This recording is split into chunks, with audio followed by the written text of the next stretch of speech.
Learning the art of Wing Chun fighting starts with the development of skill of Gorsao.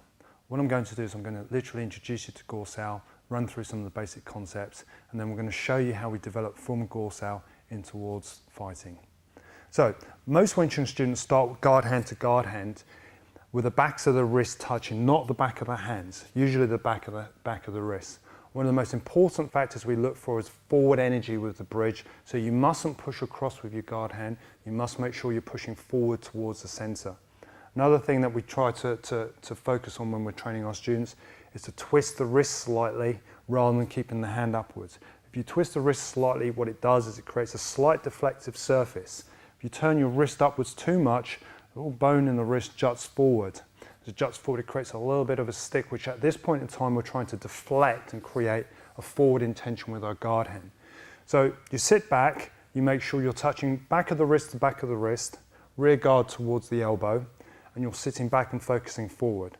Now, what I want you to do is I want you to think of this point of contact as a point of contact with a punch.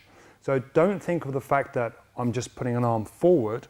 What I'm actually doing is when the person punches, effectively is making a bridge or making a contact with our arm.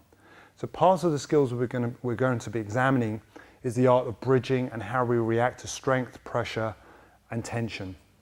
So from here, we're going to start guard hand to guard hand. Think of this one more time. Think of this as a punch. So can you make a fist for me, Matt? Okay, so this is a punch.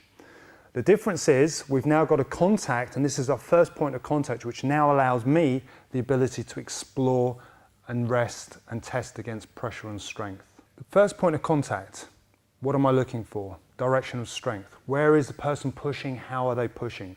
Are they pushing slightly forward? Are they pushing across? Are they bearing downwards? Are they sitting forward in their bridge, or are they leaning backwards too far? Those are the sort of general first touch ideas that we're going to explore first of all.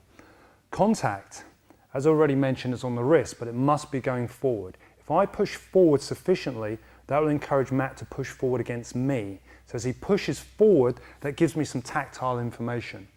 Remember, one of the points that we covered in our earlier DVD, Pure and Simple, is that Munsao is a living, feeling, responsive limb.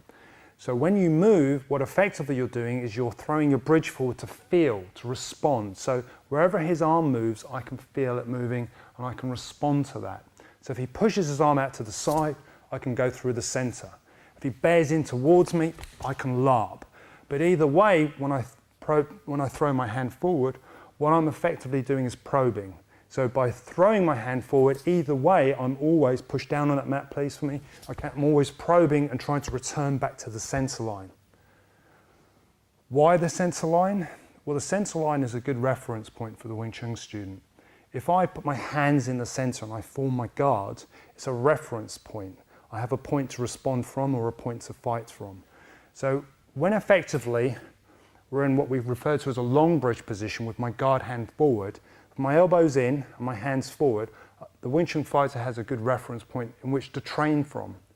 Remember, Gorsao is a training exercise, it's not a fight. What the Wing Chun student is learning is to apply pressure, strength, direction, learning to respond, and learning a basic skill of sensitivity.